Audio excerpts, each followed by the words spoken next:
नमस्कार। जब भी हम चावल की खेती के बारे में सोचते हैं तो आंखों के सामने एक ही तस्वीर आती है ना। हाँ बिल्कुल, वही पानी से भरे खेत, उसमें झुके हुए किसान। और एक एक करके धान के पौधे लगाते हुए उनके हाथ। लेकिन जरा सोचिए, उसी खेत में एक या दो लोग एक मशीन चला रहे हैं और वही काम कुछ ही घंटों में निपटा रहे हैं। ये तस्वीर अब हकीकत बन रही है। तो आज हम इसी चीज की तह तक जाएंगे। चावल की रोपाई में हाथ से मशीन तक का ये सफर, ये सिर्फ एक नई मशीन की कहानी नहीं है, बल्कि खेती के पूरे तौर तरीके में आए एक बहुत बड़े बदलाव को समझने की कोशिश है। सही कहा। और हमारे पास इसके लिए दो बहुत बढ़िया स्रोत हैं। एक है फिलीपींस राइस रिसर्च इंस्टीट्यूट का टेक्नोलॉजी बुलेटिन, जिसमें तस्वीरों के साथ पूरी प्रक्रिया समझाई गई है। और दूसरा भारत का एक एकेडमिक पेपर है जो खास तौर पर नर्सरी मैनेजमेंट पर जोर देता है। और हमारा मिशन भी सीधा सा है, ये समझना कि ये मैकेनिकल ट्रांसप्लांटिंग है क्या, और क्या ये वाकई उतना आसान है जितना दिखता है। हाँ, ये अहम सवाल है। क्योंकि इन स्रोतों को पढ़कर एक बात साफ हो जाती है, असली खेल मशीन चलाने में नहीं है। तो फिर किस में है? असली खेल उस तैयारी में है जो मशीन के खेत में उतरने से हफ्तों पहले शुरू हो जाती है। सफलता की सबसे अहम कड़ी है पौधों की नर्सरी तैयार करने की कला। बिल्कुल। तो चलिए शुरू से शुरू करते हैं। इस बदलाव की जरूरत ही क्यों पड़ी? मतलब हाथ से रोपाई करने का जो पारंपरिक तरीका है, उसमें आखिर दिक्कत क्या थी? एक रिपोर्ट के मुताबिक 1 हेक्टेयर खेत में धान लगाने में 21 लोगों का पूरा दिन लग जाता है। ये तो बहुत ज्यादा मेहनत और वक्त है। मेहनत और वक्त तो है ही, पर अब दो बड़ी समस्याएं और खड़ी हो गई हैं। क्या? पहली, मजदूरों की भारी कमी और उनकी बढ़ती हुई मजदूरी। अब गांव में भी खेती के लिए समय पर लोग नहीं मिलते। ये तो हर जगह की समस्या है। और दूसरी, पानी पर बहुत ज्यादा निर्भरता। हाथ से रुपाई के लिए खेत को पानी से लबालब भरकर कीचड़ बनाना पड़ता है, जिसे पडलिंग कहते हैं। जिन इलाकों में पानी की कमी है, वहां ये तरीका बहुत महंगा और मुश्किल साबित हो रहा है। तो इसी के जवाब में आई हैं ये मैकेनिकल ट्रांसप्लांटर्स। ये एक सेल्फ प्रोपेल्ड मशीन है जिसे सिर्फ एक या दो लोग चलाते हैं। हाँ, एक होती है वॉक बिहाइंड टाइप, जिसे ऑपरेटर पीछे चलकर चलाता है, और दूसरी राइडिंग टाइप, जिस पर बैठकर चलाया जाता है। सही। और फर्क देखिए, जहां 21 लोग लगते थे, वहीं ये मशीनें एक दिन में 1 से 2 हेक्टेयर तक की रुपाई कर देती हैं। ये तो जमीन आसमान का अंतर है ना? और अगर हम इसे बड़ी तस्वीर में देखें तो ये सिर्फ समय और मजदूर बचाने की बात नहीं है। ये खेती की पूरी क्षमता बढ़ाने और पानी जैसे कीमती संसाधन को बचाने का भी एक तरीका है। पानी कैसे बचता है इससे? ठीक है, फिलीपींस की गाइड में बताया गया है कि इस मशीन से कम जुताई करके भी रोपाई हो सकती है। इसका मतलब है कि खेत तैयार करने के लिए बहुत ज्यादा कीचड़ बनाने की जरूरत नहीं पड़ती, जिससे सिंचाई का पानी भी बचता है। ठीक है, मजदूरों की बचत और पानी की बचत, ये तो समझ आता है।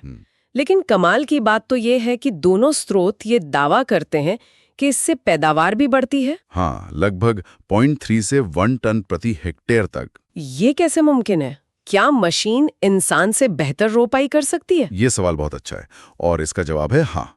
कम से कम प्रिसिशन के मामले में तो बिल्कुल कर सकती है। अच्छा। मशीन दो काम करती है जो इंसान के लिए लगातार करना मुश्किल है। पहला, वो पौधों को एकदम सही और एक जैसी दूरी पर लगाती है, लगभग 26 से 28 पौधे प्रति वर्ग मीटर, जिससे हर पौधे को बराबर जगह मिलती होगी। बिल्कुल। बराबर जगह, धूप और पोषक तत्व। हाथ से लगाते वक्त ये दूरी कम ज्यादा हो ही जाती है। और दूसरा कारण? दूसरा कारण और भी दिलचस्प है, जिसे कहते हैं ट्रांसप्लांटिंग शॉक का कम होना। ट्रांसप्लांटिंग शॉक, ये क्या होता है? जब हम हाथ से नर्सरी से पौधा उखाड़ते हैं तो उसकी जड़ों को जबरदस्त झटका लगता है। इस झटके से उभरने में पौधे को कई दिन लग जाते हैं और उसकी शुरुआती बढ़त वो रुक जाती है। अच्छा।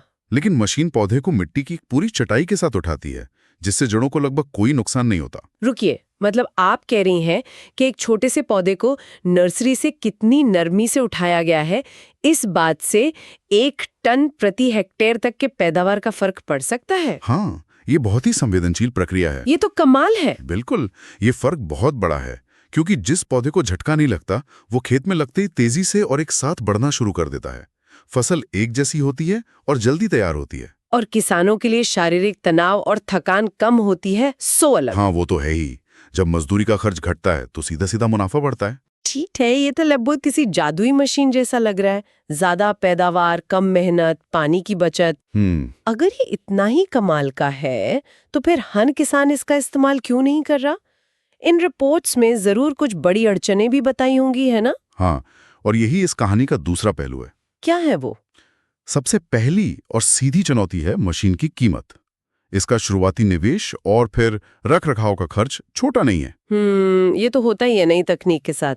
दूसरा, इसे चलाने के लिए एक ट्रेन्ड ऑपरेटर चाहिए, जो हर कोई नहीं होता। और कभी-कभी मशीन कुछ जगहों पर पौधे लगाना छोड़ देती है, जिन्हें बाद में हाथ से भरना पड़ता है। अच्छा, तो ये 100% परफेक्ट नहीं है। नहीं, लेकिन क्या यही मुख्य कारण है, मशीन की कीमत या उसे चलाने का हुनर? नहीं, ये तो फिर भी हल हो सकने वाली समस्याएं हैं। दोनों स्रोत इस बात पर सहमत है कि इस तकनीक को ना अपनाने का सबसे बड़ा कारण है पौधों की नर्सरी तैयार करने का जटिल और मेहनत भरा काम। नर्सरी की तैयारी। हाँ, अगर नर्सरी सही नहीं बनी तो लाखों की मशीन भी खेत में खड़ी रह जाएगी, वो काम ही नहीं कर पाएगी। तो यहाँ मामला और भी पेचीदा हो जाता है। इसका मतलब असली चुनौती मशीन नहीं, बल्कि वो पौधे हैं जो मशीन में डाले जाते हैं। बिल्कुल, पारंपरिक नर्सरी के पौधे इसमें काम क्यों नहीं करते? क्योंकि ये मशीन किसी एक पौधे को नहीं उठाती।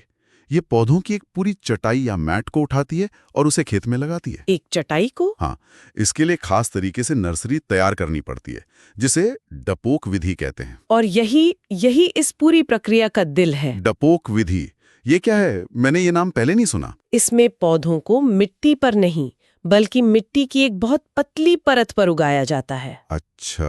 और ये परत भी सीधे जमीन पर नहीं होती, बल्कि केले के पत्तों या प्लास्टिक की शीट के ऊपर बिछाई जाती है। केले के पत्तों पर? क्यों?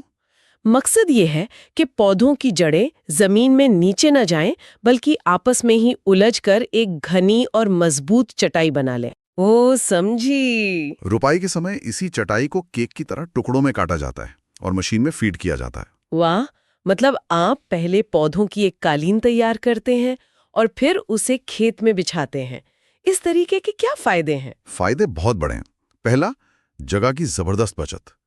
1 हेक्टेयर खेत के लिए पारंपरिक नर्सरी में जहां 1000 वर्ग मीटर जगह चाहिए, हाँ, वहीं डापोक विधि में सिर्फ 50 वर्ग मीटर काफी है। क्या बात है। दूसरा, पौधे बहुत जल्दी सिर्फ 14 से 18 दिनों में तैयार हो जाते हैं। और जैसा हमने पहले बात की, जड़ों को कम से कम नुकसान होता है। लेकिन ये सुनने में जितना आसान लग रहा है उतना होगा नहीं। बिल्कुल नहीं।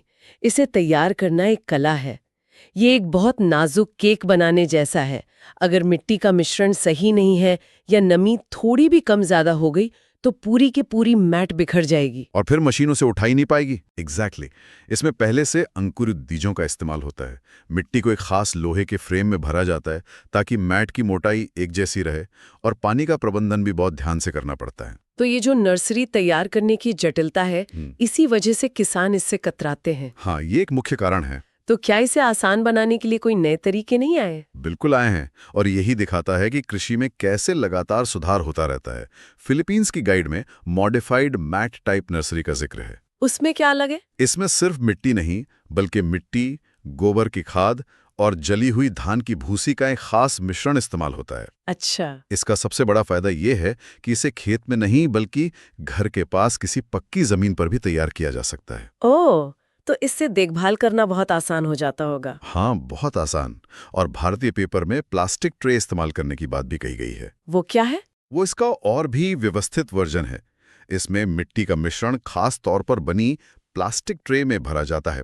इससे हर बार एक जैसी स्टैंडर्ड क्वालिटी की सीडलिंग मैट तैयार होती है। तो मतलब ट्रेंड इस तरफ है कि मूल डपोक विधि की जटिलता को कम किया जाए। हाँ, उसे किसान के लिए ज्यादा आसान और भरोसेमंद बनाने की लगातार कोशिश हो रही है। ठीक है, तो मान लीजिए कि आपने वो परफेक्ट सीडलिंग केक या मैट तैयार कर ली है।